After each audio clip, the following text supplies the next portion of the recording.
Thank you for to all the people who invited me to this press day. Uh, our team is studying NaV1.7 blocker to develop chronic pain medication. Yeah, it has been 10 years since we started this project. It's very long period. Yeah. Many big pharma also have been involved in this target, but all have failed. Yeah. We also had a lot of difficulties in 10 years. And many of our researchers leave the company. Yeah. And now, currently, we have identified the clinical candidate, and we are planning to enter clinical trial this year. Yeah. Today, I will summarize drug development strategy about NaV1.7 blocker and briefly present our clinical candidate. Voltage-gated sodium channels are integral membrane proteins comprising of 4 forming alpha subunit and 2 extracellular beta subunits. These transmembrane proteins undergo conformational change in response to membrane depolarization and often transiently to allow passage of sodium ion down an electrochemical gradient into the cell. Voltage-gated sodium channels composed of 9 subtypes. Among them, three sodium channels are involved. Three sodium channels are known to a main target of pain. Yeah.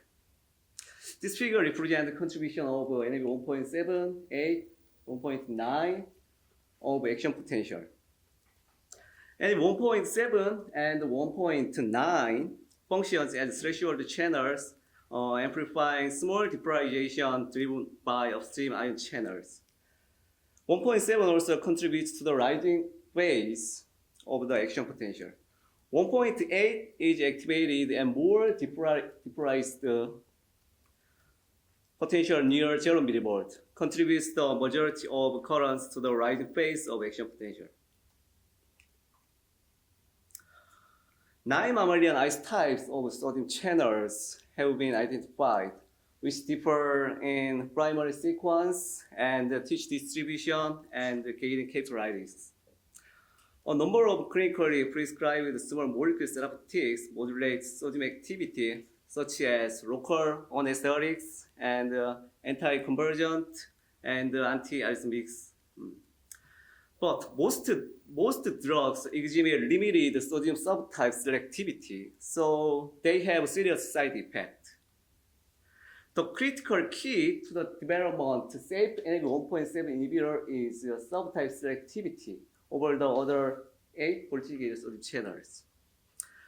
Genetic association and clinical experience suggest that inhibition of any of the isotype found in the CNS could lead to seizures and other CNS effects. And inhibition of NaV1.4 may produce muscle paralysis. And inhibition of NaV1.5 is known to cause adverse cardiac effects. Voltage-gated sodium channels have a complex function whereby the opening and closing of the channel is governed by changes in the membrane potential. Well, I will skip this slide because before David Hackers presented this contents. In the chronic pain, NaV1.7 exists in inactivated states. Yeah, so most of pharmaceutical find small molecules that bind the inactivated state specifically. Okay, I will tell you NaV1.7 and the pain. A human and rodent data support the central role of NaV1.7 in pain transmission. But most compelling is the discovery of human loss of function mutation in NaV1.7, which produces congenital insensitivity to pain. Individuals that have congenital insensitivity to pains are characterized by a complete inability to sense pain without deficit in touch or temperature sensing. These effects have been further reproduced in both germline and conditional knockout mice. which displayed profound deficit in various measures of nociception. In addition, except for faint deficit and anosmia, NF1.7 knockout in humans produces no other adverse effect. Combined, this data strongly suggests that selective NF1.7 inhibition should be able to produce robust inhibition of pain without a significant side effect. A recent advance in cryo-EM have resulted in the first solved structure of eukaryotic voltage-gated sodium channels. Eukaryotic sodium channels are large transmembrane proteins consisting of 4 domains that are linked together in a single polypeptide.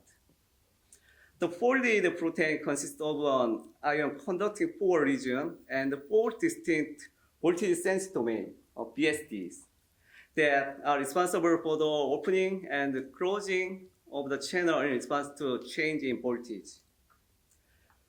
Each domains have 6 helical segments that pack to form a single BSD and 1 color of 4. Essential to the function of the BSD is a region of very positively charged residue in S4 helix, which is thought to provide a link between membrane voltage and conformational change that drive the function of the channel.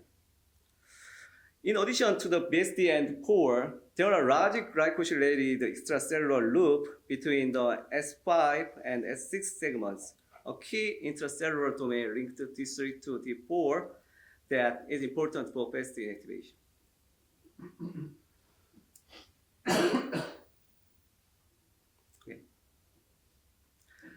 In recent years, the largest efforts in the pharmaceutical industry have focused on inhibitor, especially a sulfonamide series discovered by Icagen and Pfizer that bind to signed within BSD4 domains.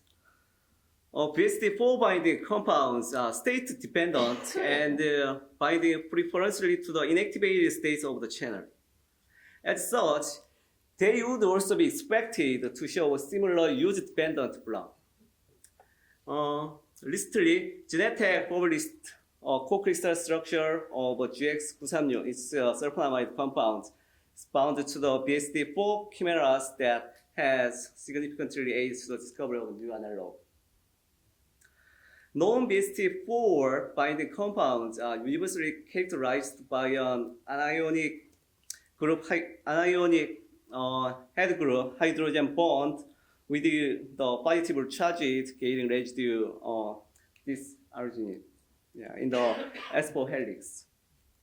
These residues are important for the voltage-dependent function of BSD4.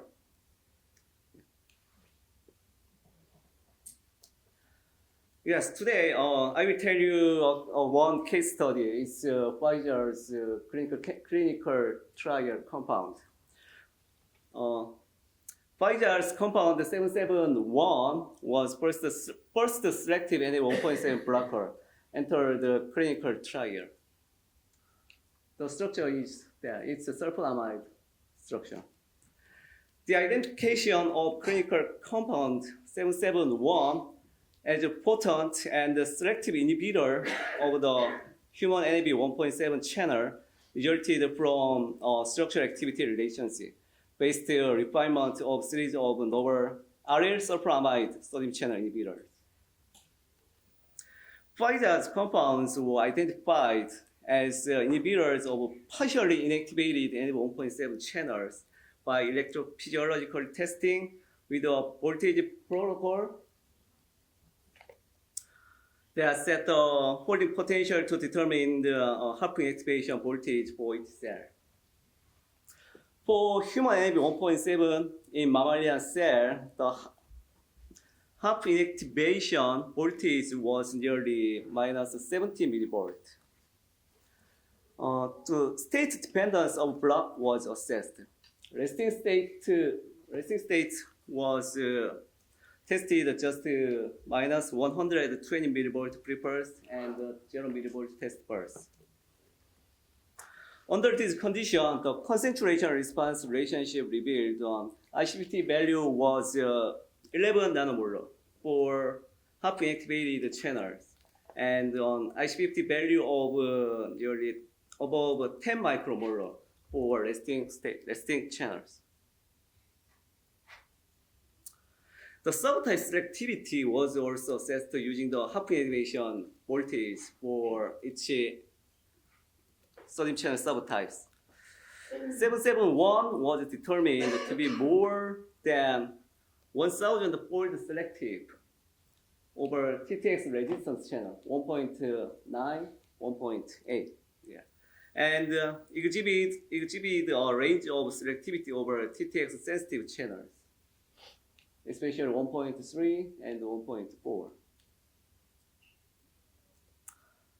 And then the development 771 was advanced to the clinical trial and studied in primary volunteers with evoked pain in healthy volunteer and diabetic peripheral neuropathy, post-operative dental pain, inherited erythromelalgia is NF1.7 related genetic disorder, and osteoarthritis of the knees. Results disclosed from this study have been disappointing. Despite strong IC50 value and maximum plasma exposure, the plasma exposure was above 10,000 nanogram per ml. A study in healthy volunteers that measured evoked pain, and the study in patients with peripheral diabetic neuropathy did not meet efficacy endpoint. Yeah, but observations from two studies, one with 235 subjects with post-operative dental pain, and the other with 5 subjects with inherited erythromelalgia, were more promising, showing a marginal significant reduction in pain score. But finally, Pfizer discontinued this NF1.7 project. Yeah, today I want to tell why only limited efficacy for treatment of pain with 771. Disappointing outcomes from early clinical studies have generated skepticism that pharmacological inhibition of NF1.7 is sufficient to produce robust analgesia. Although homozygous patients exhibit a painless phenotype, but heterozygous NF1.7 null subjects exhibit normal pain sensation. This means that a high degree of NF1.7 block is required for analgesia. I want to talk about possible reasons. First, how levels of NF1.7 is necessary. It means that how inhibition degree can mimic genetic disorder. And second, CNS distribution.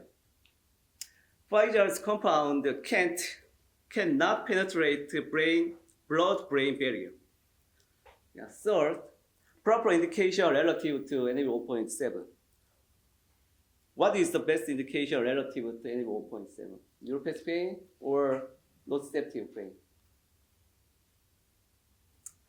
Yeah, first, genetic loss of function at 1.7 resulted in essentially complete elimination of sodium current mediated by NF1.7. In comparison, pharmacological inhibition essentially at concentration that minimize effects on off-target isoforms is often incomplete. At that time, the level of NF1.7 inhibition needed to reduce sensitivity to noxious stimuli remains an outstanding question. TTX is a useful tool compound for performing such measurements because it exhibits similar potency against the human, rat, and mouse NF1.7. Very limited state or use dependence, and excellent selectivity over the two other principal NAB isoforms expressed in nociceptive apparent neurons, NAB1.8 and NAB1.9. In a study that used live cell imaging of rat DRG cultures to measure calcium release triggered by electrical field stimulation, 100 nanomolar TTX had a maximal effect, reducing the calcium response by nearly 90%. Concentrations of TTX are nearly 10-fold over the IC50 against the rat, NAB1.7, which exhibit nearly 90% of NAB1.7 currents, are sufficient to almost complete silence firing of cultured DRG. Yeah. And additional insight into level of NA1.7 inhibition required from recent work from Genentech with adulthood onset inducible knockout mice. So they also suggest that it needed about nearly 80 or 90% is needed to gain analgesic effect. Then target engagement. A drug in blood exists in two forms, bound and unbound form.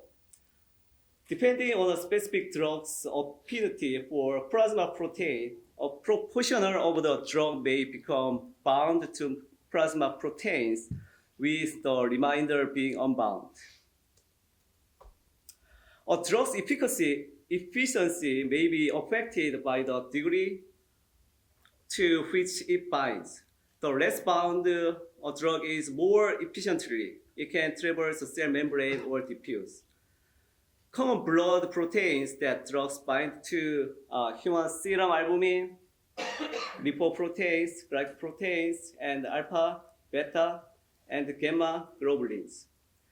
Since plasma protein binding of 771 was more than 90%, there is almost no free drug that can express the drug effect in the blood. And the Janssen studies showed that their compound 91A bind effectively to the closed state to inhibit activation of NAB1.7, and the experiment used different holding potentials. They suggest that high levels of NAB1.7 inhibition may be required for efficacy, and that this can be optimally achieved through potent closed state NAB1.7 block. And NAB1.7 mainly expressed in dorsal root ganglion, but the Stefan Waxman group revealed that NAB1.7 is expressed not only DRG but also spinal cord. This finding is important for pharmaceutical development, where target engagement in the right compartment is essential. And also, another data showed that NAB1.7 is expressed in hypothalamus neuron, especially AGRP and POMC. Yeah. And I want to talk about clinical results of 771. One interesting observation from the diabetic peripheral neuropathy clinical study is that the burning spontaneous pain of pain as determined from the MPSI was markedly reduced following the 771 administration. This indicates that NAB1.7 mediated TRPV1 activity on the peripheral nociception terminals may be uniquely sensitive to 771 blockade, supporting a potential heterogeneity in patient response to potential analgesic agents such as NAB1.7 blocker. Yeah, so what's the best indication of NAB1.7? We believe that inflammatory pain is a better target than neuropathic pain. Yeah, so especially we are interested in osteoarthritis pain. Now, I will briefly introduce our preclinical candidate, DWP17061. Yeah. 61 overcomes a weak point of Pfizer's compound. Our strategy is this. 61 is low plasma protein bind and have high free drug exposure and target engagement. And the 61 compound penetrate BBB and distribute not only PNS but also CNS. We think osteoarthritis is best indication for NAB 1.7, yeah, especially mode of action and development. We tested in vitro activity using manufacturing clamp, our compounds and Pfizer's compound by head-to-head. IC50 value on our compound and 771 was similar, and selectivity over NAB 1.5, 1.4 was excellent. IC50 value on TTX sensitive sodium current on human DRG was 67 nanomolar. It is similar to NAB 1.7. And the human plasma protein binding was 94%. Especially, we think the DRG protein binding is more important than plasma protein binding. Our compound showed 76% protein binding in mouse DRG and had sufficient free drug. And 61 compound showed excellent in vivo exposure compared to Pfizer's compound and efficacy that Pfizer's compound. And next, there are various approaches for NAB 1.7 blocker except small molecule because the target is validated in human genetic data. Except small molecule, antisense oligonucleotide ASO have proven successful in treating children with spinal muscular atrophy or severe unpunctured neurological disorder. And several compounds based on ASO are currently being tested in clinical trial for various neurological disorders. The OLP1002 is the drug from early past is now clinical trial phase 1. And another ASO approaching compounds is Ionis. They also demonstrate that ASO targeting the sodium channel and 1.7 induce sustained energy up to 4 weeks. And Voyager Therapeutics trying to develop NAB 1.7 blocker using adenovirus. And the Regulonix company has demonstrated the CRMP2 to be a major hub for trafficking of voltage-gated sodium channels in pain signaling. Yeah. They targeting channel membrane trafficking for pain therapeutics. And finally, this is just the animal model concept of NAB 1.7 blocker development. MicroRNAs are the class of non-coding RNAs that regulates mRNA translation, repression, and or transcript degradation. Yeah. So the DRG microinjection of microRNA 1A2 agonist revealed abnormal increased NAB 1.7 mRNA and protein levels in spared nerve injury rats. So the epigenetics of NAB 1.7 is target of the pain therapeutics. Yeah. Because of human and rodent genetic validations, there are various strategies targeting NAB 1.7, small molecule, antibody, gene therapy. Our compound 01 showed excellent target engagement, and we expect this compound to demonstrate its clinical efficacy, and we hope to provide another option to chronic pain patients. Thank you for attention. Yeah.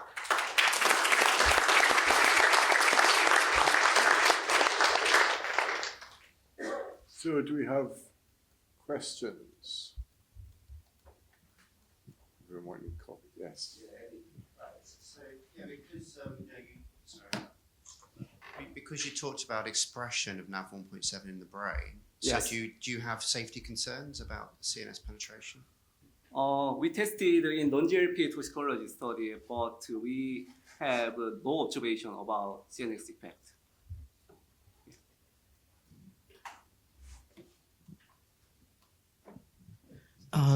David Bennett's lab just showed that patients with congenital pain insensitivity, including, I believe, 1.7 quote-unquote knockout patients, they have fewer nociceptors in the skin, suggesting that it's not just the loss of function of this channel, but the inability to form nociceptors that contributes to the painless phenotype, and that could be one difference between humans and mice.